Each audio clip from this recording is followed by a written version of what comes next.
안녕하세요. 드라마를 톱파보는 잼잼 리뷰입니다. KBS 드라마 환상연가는 한 몸을 두고 다투는 두 인격의 치열한 대립과 복수와 사랑 사이에서 갈등하는 한 여자의 서사를 다룬 작품인데요. 이 영상에서는 환상연가의 원작 내용을 결말까지 담았습니다.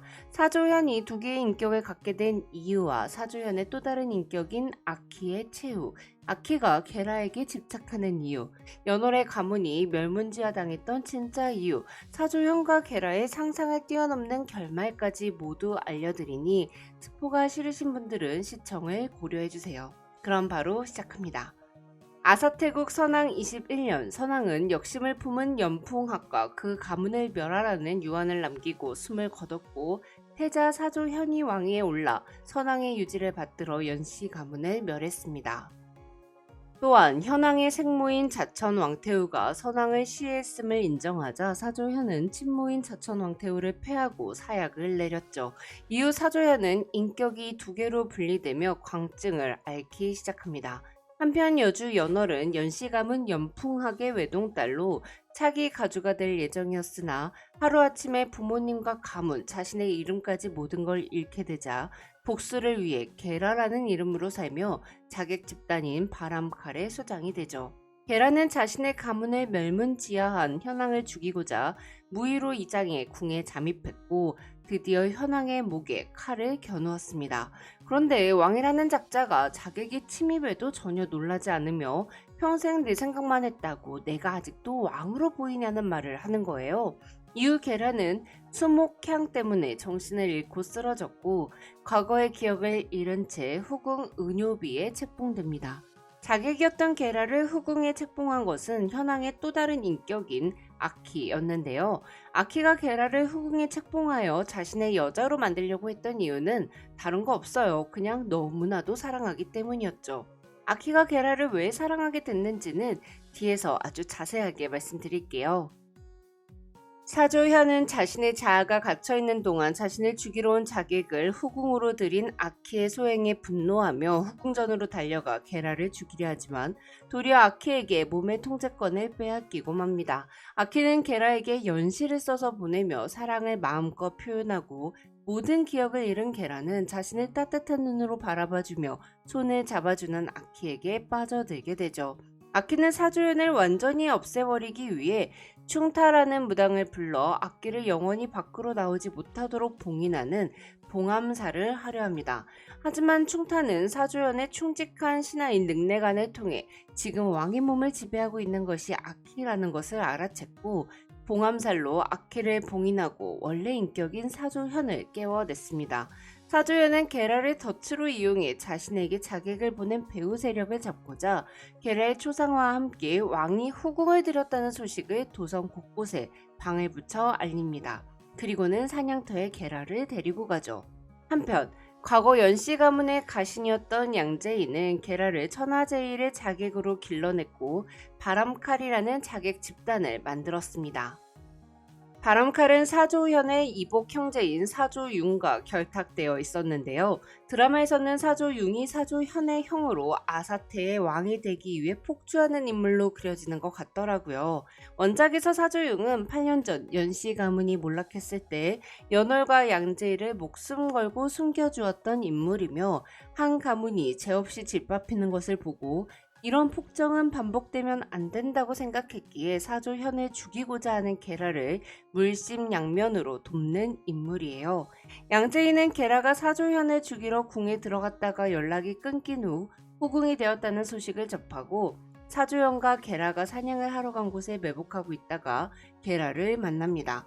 하지만 게라는 양제이를 기억하지 못했고 양제이는 게라의 기억이 돌아올 때까지 일단 기다리기로 하고 물러나죠.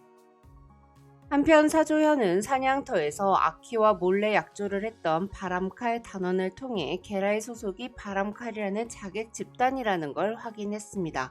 이후 사조현은 왕위를 노리고 있는 대대자 진무달이 보낸 다른 자객들에 의해 화살을 맞게 될 위기에 놓입니다.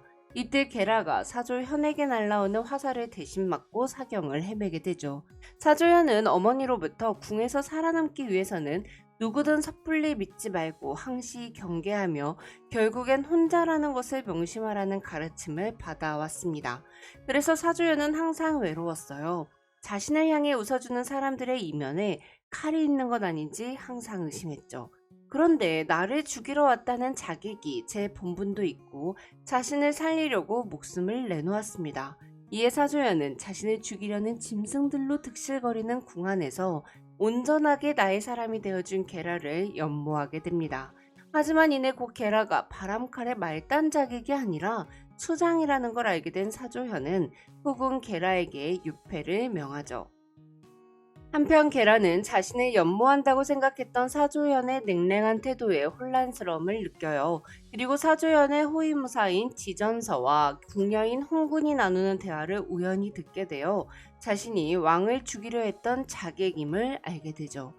또한 사조연이 그동안 자신이 자객임을 알면서도 이용하기 위해 곁에 두고 달콤한 말을 속삭였다는 걸 알게 되자 피를 토하며 쓰러집니다. 사실 게라가 쓰러진 건 게라 안에 있는 악기의 힘이 강해졌기 때문이었습니다. 8년 전에 게라는 악기가 들어있는 도자기를 실수로 깼고 그 이후 악기를 봉인하고 살아가고 있었어요. 하지만 기기당으로 유폐된 후 음울한 기운이 게라를 덮쳤고 봉인되어 있던 악기가 다시 깨어나게 된 거죠.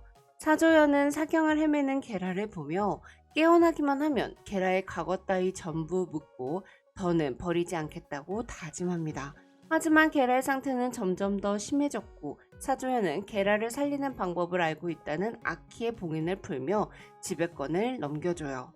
과거 아키는 조연의 또 다른 인격으로 태어나 사람들로부터 아키라 불려왔습니다. 그런데 우연히 얼굴을 가리고 만난 게라가 사람을 아키라 부른다는 얘기를 듣고 자기가 더 화를 내며 당신은 아키가 아니라 사람일 뿐이라고 아키라는 이름을 지어줬죠. 아키는 사조연의 또 다른 인격으로 태어나 어딜 가도 환영받지 못했던 자신을 동정해주고 제대로 된 사람으로 봐주는 게라에게 반해버렸고 이후 두 사람은 다시 만날 약속을 했으나 사정이 생긴 아키는 약조를 지키지 못했습니다. 하지만 게라 또한 아키에게 호감이 있었기 때문에 요중성에 휴양차 자신을 만나러 오라는 숨은 내용이 담긴 서신을 남겨두었죠. 이후 아키는 홍군에게 게라에 대해 알아보게 했고 게라가 사조현이 쓸어버린 연씨 가문의 연월이고 왕의 심장을 노리고 있다는 것까지 알게 됐습니다. 그래서 아키는 첫 정인인 게라와 함께하기 위해 바람칼의 내부자를 통해 게라가 언제 궁으로 잠입할 것인지 미리 알아냈고 게라가 궁의 자객으로 나타나자 수목향을 피워 게라의 기억을 지우고 후궁으로 책봉한 거였어요. 아키는 악귀였던 자신에게 이름을 지어주고 새로운 세상을 열어줬던 게라가 악귀에게 잠식되어 죽어가게 되자 무당 충타를 불러 게라의 몸에 있는 악귀를 꺼내 자신의 몸에 봉인하고 돌처럼 굳게 됩니다. 이후 깨어난 사조연은 아키가 갖고 있던 게라에 대한 연정의 감정을 모두 느끼게 되었습니다. 아키의 희생으로 살아난 게라는 지난 기억을 모두 되찾았고 가문의 원수인 사조현을 사랑하게 된 자신의 모습을 보고 절망합니다.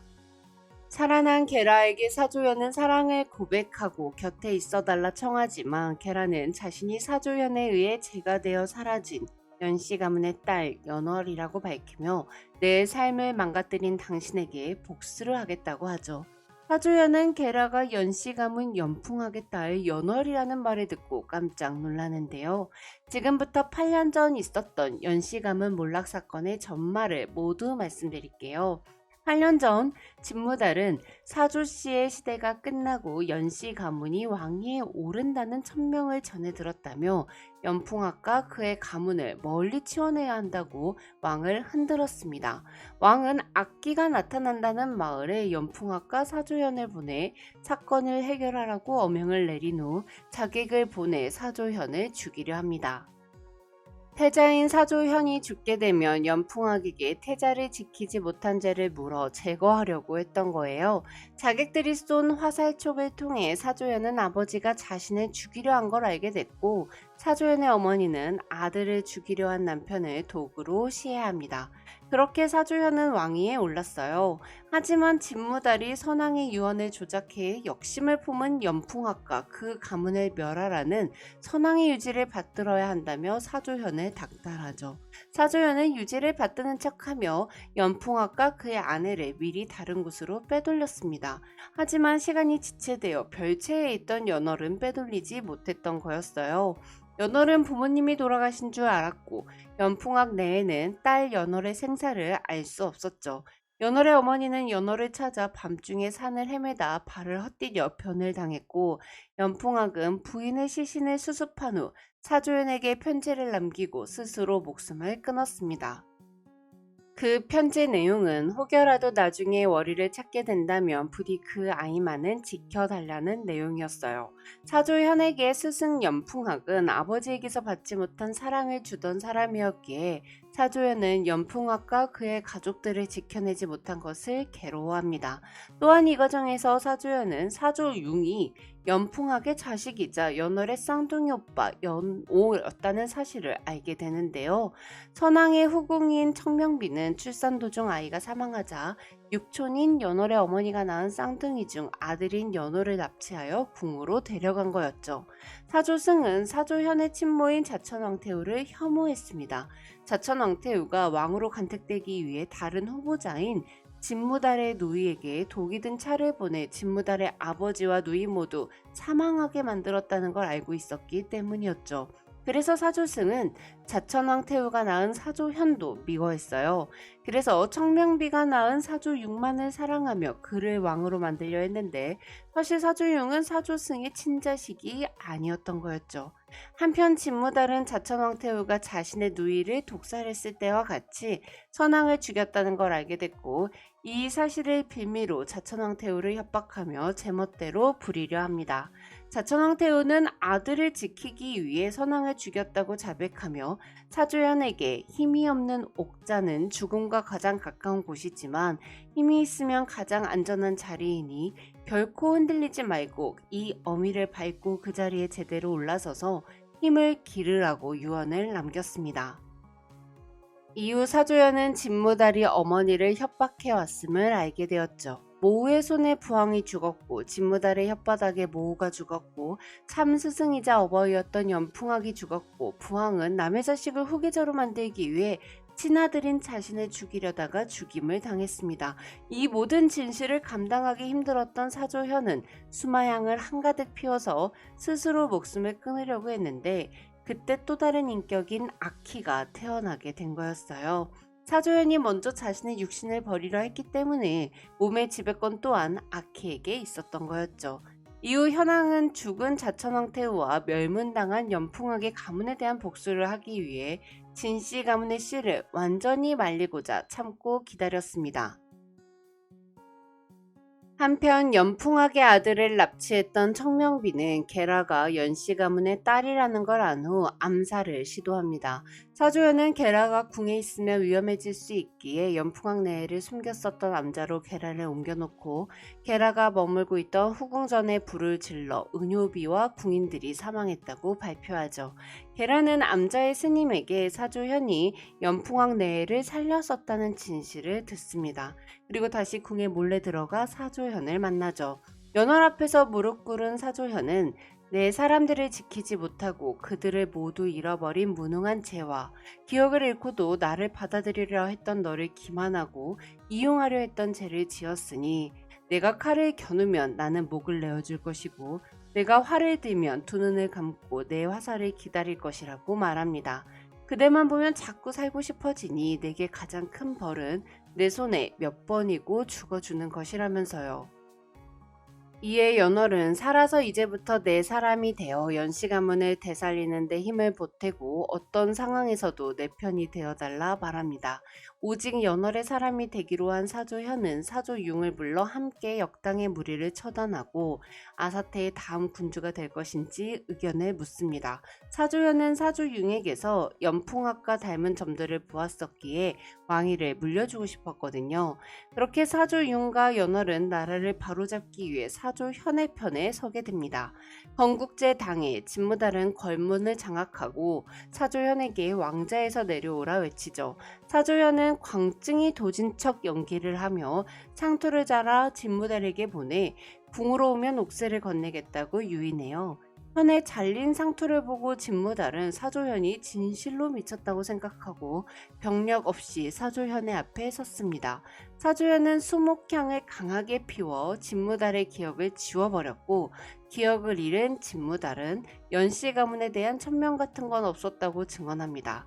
사조현은 9년 전 한 가문이 뿌리째 뽑혀 전부 죽어나갔는데 증자도 명분도 흐릿하므로 선대왕이 잘못된 해안으로 남긴 유지를 이제라도 바로잡아 아사테의 공명정대한 기강을 다시 세우고자 한다며 연씨 가문을 복권했습니다. 같은 날 영모무리의 수장인 진무달은 차명을 당했고 사조현은 사주 융익에 선의하죠. 연월의 바람칼은 이제 융왕을 돕는 비밀 조직이 되었어요. 한편 청명왕 대비는 연풍왕 내의 아들을 훔치고 연월까지 주기로 했던 채로 융왕에게 사약을 받아 죽습니다. 이후 사조현은 수목향의 부작용으로 팔 다리에 마비가 생겼고 결국 죽었습니다. 사실 죽었다는 건 대외적으로 친뻥이고 몸을 회복한 후 몇 년 후 연월을 찾아가요. 진무달의 난이 터졌던 날 밤 사조현은 자신의 세 번째 인격인 휘를 만났습니다. 아키가 자신에 대한 불신과 혐오, 분노로 만들어진 인격이라면 휘는 사조현의 염원과 간절함, 의지로 만들어낸 소망에서 비롯된 인격이었어요. 세 번째 인격인 휘는 사조현이 어둠을 끊어내고 살고자 마음먹은 이상 우리가 더 이상 존재할 이유가 없으니 자신과 아키의 존재를 받아들이고 걷어준다면 너의 일부가 되어 살겠다고 말합니다. 그렇게 사조현의 다중인격은 사라지게 되었던 거였죠.